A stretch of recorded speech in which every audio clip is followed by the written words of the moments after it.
संवैधानिक और कानूनी समाधान का प्रस्ताव। जब देश की परीक्षा प्रणाली में बड़े पैमाने पर घोटाले उजागर हो रहे हों, तो अब केवल बयानबाजी से काम नहीं चलेगा।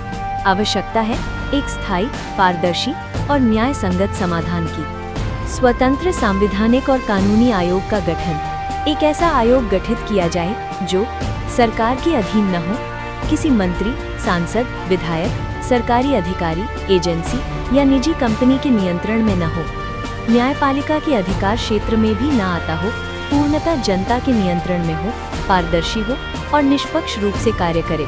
आयोग की संरचना और कार्यप्रणाली। इस आयोग में निम्नलिखित वर्गों से सदस्यों को शामिल किया जाए: योग्य एवं अनुभवी शिक्षक, कोचिंग संस्थानों से जुड़े जागरूक यूट्यूबर्स, छात्रों के माता पिता, समाज के ईमानदार और सक्रिय नागरिक। इन सभी सदस्यों को ये अधिकार हो कि वे परीक्षा के समय अपने पहचान पत्र के साथ परीक्षा केंद्रों पर उपस्थित रह सके। वे वहां की हर गतिविधि को कैमरे पर रिकॉर्ड कर सके और ये रिकॉर्डिंग सार्वजनिक चैनल पर लाइव प्रसारित की जा सके। सरकार की भूमिका। सरकार को विधिक प्रावधानों के माध्यम से बाध्य किया जाए कि वो आयोग को पुलिस और अन्य सुरक्षा बलों का पूर्ण सहयोग उपलब्ध कराए, आयोग की गतिविधियों में किसी प्रकार की बाधा न उत्पन्न होने दे, ये सुनिश्चित करे कि आयोग स्वतंत्र और निर्भीक रूप से कार्य कर सके। इस व्यवस्था से मिलने वाले लाभ: परीक्षा केंद्रों पर किसी भी प्रकार की गड़बड़ी या अनियमितता का सीधा लाइव प्रसारण होगा। प्रत्येक गतिविधि की रिकॉर्डिंग पुख्ता साक्ष्य के रूप में उपलब्ध होगी। न्यायालय में सत्य सिद्ध करना आसान होगा और वर्षों तक न्याय की प्रतीक्षा नहीं करनी पड़ेगी। आयोग का वित्तीय स्रोत। ये आयोग जन सहयोग एवं सीमित सरकारी निधि के आधार पर संचालित हो। इसे सरकारी नियंत्रण से मुक्त रखा जाए। अगर इसे पूरी तरह सरकार के अधीन छोड़ दिया गया तो ये भी भ्रष्टाचार का शिकार हो सकता है। तब ये भी एक आयोग नहीं बल्कि एक कमाई का साधन बन जाएगा। इसलिए इसकी संरचना, संचालन और निगरानी पूरी तरह जनता के हाथ में होनी चाहिए। तभी ये न्याय, पारदर्शिता और परीक्षा सुधार की दिशा में एक वास्तविक क्रांति साबित होगा। परीक्षा प्रणाली में आवश्यक सुधार। 1. नियत और समयबद्ध प्रक्रिया सुनिश्चित की जाए। एसएससी, रेलवे और अन्य सभी राज्य स्तरीय परीक्षाओं का संचालन सुनियोजित, नियमित और पारदर्शी हो। प्रत्येक परीक्षा की निम्न तिथियां पूर्व निर्धारित होनी चाहिए: 1. अधिसूचना, नोटिफिकेशन जारी करने की तिथि। 2. परीक्षा आयोजित करने की तिथि। 3. परिणाम, रिजल्ट घोषित करने की तिथि। 4. नियुक्ति प्रक्रिया पूर्ण करने की तिथि। इन सभी प्रक्रियाओं में किसी भी प्रकार का विलंब, टालमटोल या तकनीकी बहाना स्वीकार न किया जाए। 2.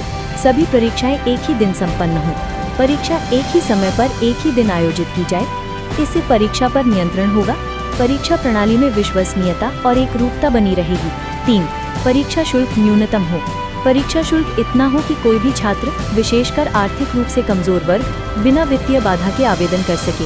ये विद्यार्थियों के समान अवसर के अधिकार की रक्षा करेगा। 4. सभी सुधारों को कानूनी रूप से अनिवार्य बनाया जाए। ये सुधार केवल दिशा निर्देश न रह जाएं, बल्कि कानूनी रूप से बाध्यकारी हो। कोई भी संस्था, आयोग या सरकार इनसे मनमानी न कर सके। दोषियों के लिए कठोर दंड का प्रावधान। यदि परीक्षा समय पर न कराई जाए, निष्पक्ष या पारदर्शी ढंग से न हो, उसमें किसी भी प्रकार की धांधली, नगरलाही या गड़बड़ी पाई जाए तो निम्न कठोर दंड सुनिश्चित किए जाएं। 1. स्थायी प्रतिबंध। परीक्षा आयोजित करने वाले जिम्मेदार अधिकारियों, एजेंसियों या आयोगों पर स्थायी प्रतिबंध लगाया जाए। 2. कड़ी कानूनी कार्यवाही। जो लोग परीक्षा में धांधली करते हैं या करवाते हैं, उनके विरुद्ध गंभीर आपराधिक मुकदमा दर्ज हो। 3.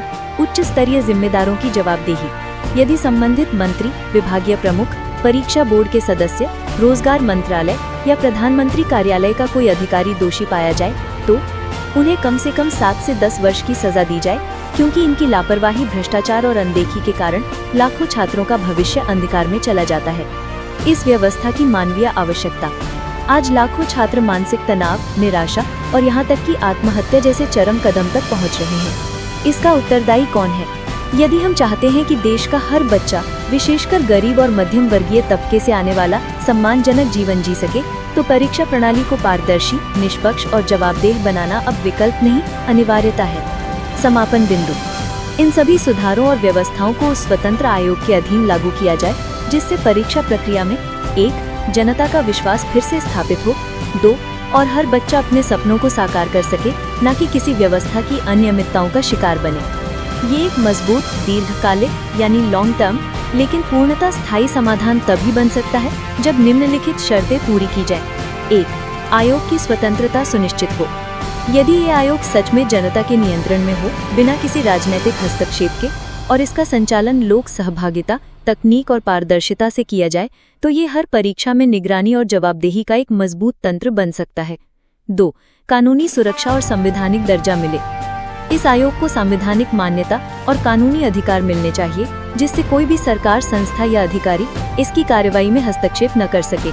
यदि इसकी शक्तियां सिर्फ कागज पर रहीं, तो ये भी एक कमजोर संस्था बनकर रह जाएगी। 3. जनता का सतत यानी कंटिन्यूअस सहयोग बना रहे। ये मॉडल तभी स्थायी होगा जब जनता, शिक्षक, छात्र, पालक और युवा लगातार सक्रिय रूप से इसमें शामिल रहेंगे, क्योंकि जैसे ही लोगों की रुचि कम होती है, कोई भी संस्था शिथिल हो सकती है या भ्रष्ट हो सकती है। 4. पारदर्शी तकनीकी तंत्र स्थापित किया जाए। CCTV live monitoring, recording system, public channel पर प्रसारण, एथिकल हैकर्स की नियुक्ति जैसे तकनीकी उपाय आयोग को भ्रष्टाचार के खिलाफ एक मजबूत हथियार बना सकते हैं। अगर इन बिंदुओं की अनदेखी हुई, आयोग का राजनीतिकरण हो गया, इसकी फंडिंग पर सरकार ने पूरी पकड़ बना ली, जनता ने इसमें भाग लेना छोड़ दिया, इसे बिना शक्तियों के केवल सलाह देने वाली संस्था बना दिया गया, तो ये भी एक नाम मात्र का आयोग बन जाएगा। निष्कर्ष: ये प्रस्ताव यदि ईमानदारी से लागू किया जाए तो परीक्षा प्रणाली में एक क्रांतिकारी बदलाव ला सकता है।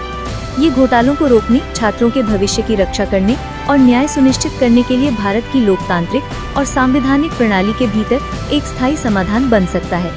लेकिन इसकी स्थायित्व की गारंटी तभी है जब जनता की निगरानी, कानूनी संरक्षण और तकनीकी पारदर्शिता हमेशा बनी रहे।